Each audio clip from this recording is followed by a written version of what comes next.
दोस्तों, आज मैं आपको एक कहानी सुनाने जा रहा हूं।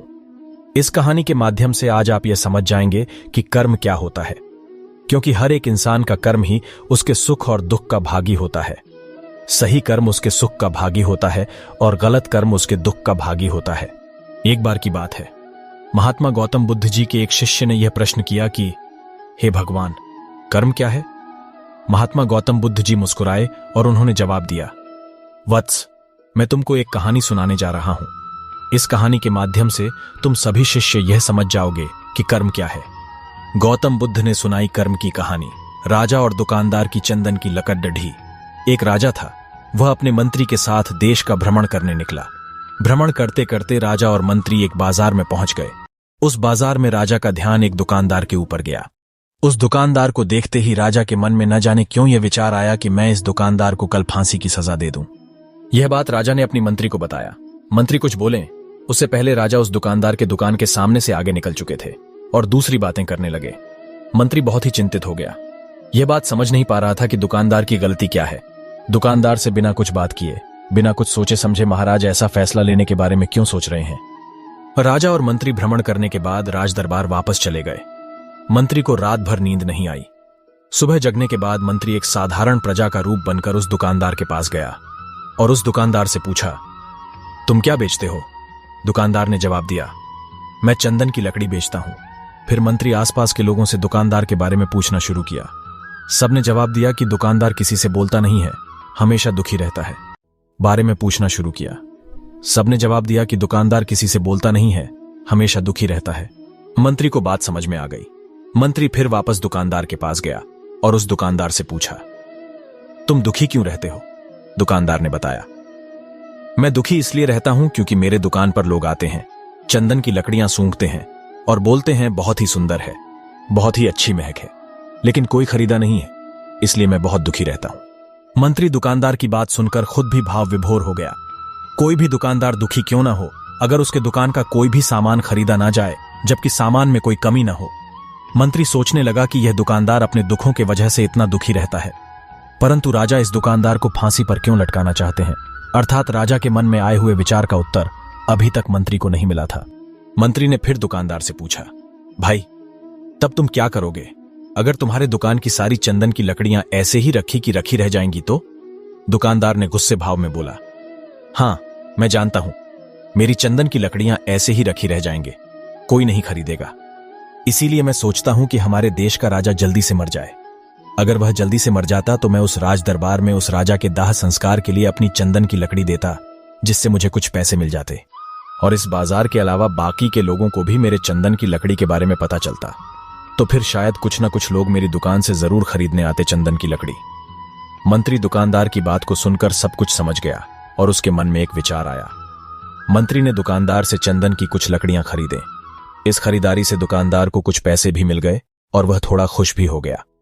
मंत्री चंदन की लकड़ियों को लेकर वापस राज दरबार चला आया। राज दरबार पहुंचकर मंत्री ने उन चंदन की लकड़ियों को राजा के समक्ष रख दिया और बोला कि हे राजन, ये चंदन की लकड़ियां उसी दुकानदार ने आपको भेंट किया है जिस दुकानदार को आप फांसी देने के लिए सोच रहे थे। राजा उन चंदन को सूंघे तथा सूंघने के बाद बड़े ही प्रसन्न हुए। उन्होंने कहा, यह चंदन की लकड़ियां बहुत ही ज्यादा खुशबूदार हैं। दुकानदार के इस अनोखे भेंट से राजा बहुत खुश हुए और मंत्री को कुछ स्वर्ण मुद्राएं दिए तथा बोले, जाओ, उस दुकानदार को ये स्वर्ण मुद्राएं इनाम में देना और बोलना कि आज के बाद महल में जब कभी भी चंदन की लकड़ी की जरूरत पड़ेगी तब तुम्हारे दुकान से ही चंदन की लकड़ी ली जाएगी।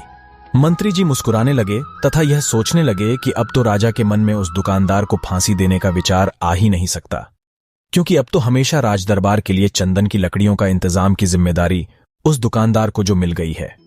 मंत्री स्वर्ण मुद्राओं को लेकर वापस दुकानदार की तरफ चल दिया। इधर राजा इस विचार में पड़ गए कि वह दुकानदार तो बड़ा ही अच्छा इंसान है। जिस वक्त मैं उसके बारे में यह सोच रहा था कि मैं इसको कल फांसी दे दूंगा, तब शायद उसके मन में उस समय यह विचार चल रहा था कि राजन पहली बार मेरे दुकान के सामने आए हैं, क्यों ना मैं उनको अपनी सुंदर और खुशबूदार लकड़ियों को भेंट करूं। और आज उसने मुझे भेंट भी किया। बेवजह ही मैं उसको फांसी देने के बारे में सोच रहा था। इधर मंत्री दुकानदार के पास पहुंच गया। मंत्री ने राजा के द्वारा दी गई स्वर्ण मुद्राओं को दुकानदार को देते हुए कहा कि जिन चंदन की लकड़ी को कल मैं खरीद कर लेकर गया था, उन चंदन की लकड़ियों को राजा ने बहुत पसंद किया। और इनाम के तौर पर तुमको यह कुछ स्वर्ण मुद्राएं दिए हैं। ये दुकानदार बहुत ही खुश होने लगा। साथ ही साथ मंत्री ने उस दुकानदार को यह भी बताया कि अब आज के बाद राज दरबार में जब कभी भी चंदन की लकड़ियों की जरूरत पड़ेगी तो सारी चंदन की लकड़ियां तुम्हारी दुकान से ली जाएगी। दुकानदार मंत्री की बात सुनकर बहुत ही खुश हो गया। मंत्री ने दुकानदार से पूछा, क्यों भाई, तुम तो राजा के बारे में इतना बुरा भला सोचते थे, लेकिन राजा देखो तुम्हारी कितना चिंता करते हैं। राजा कितने अच्छे हैं। राजा अपनी प्रजा के बारे में कभी भी गलत नहीं सोचते हैं। दुकानदार मंत्री की बात से सहमत हो गया और बहुत दुखी हुआ।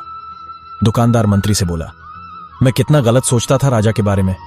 राजा तो बड़े ही अच्छे हैं, बड़े ही भले राजा हैं। भगवान करे कि राजा की बहुत ही लंबी आयु हो। यह बात सुनकर मंत्री भी बहुत खुश हुआ। फिर मंत्री वहां से वापस राजदरबार को चला गया और यहीं पर महात्मा गौतम बुद्ध जी ने इस कहानी को समाप्त कर दिए। फिर अपने शिष्यों से उन्होंने पूछा कि अब बताओ कि कर्म क्या है। विचार ही हमारे कर्म होते हैं। गौतम बुद्ध ने कर्म का पाठ पढ़ाया। किसी शिष्य ने कहा, कर्म बोले हुए शब्द है। किसी शिष्य ने कहा, कर्म वाणी है। तो किसी ने कहा, कर्म सोच है। तो किसी ने कहा, कर्म भावना है, वगैरह वगैरह। अपने सारे शिष्यों का जवाब सुनने के बाद महात्मा गौतम बुद्ध जी ने बताया कि कर्म हर एक इंसान की खुद के विचार होते हैं।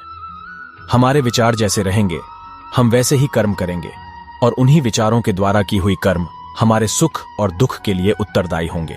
अर्थात हमारे विचार अगर गलत है तो हमारे द्वारा की हुई कर्म भी गलत होगा तथा इसका परिणाम भी गलत निकलेगा।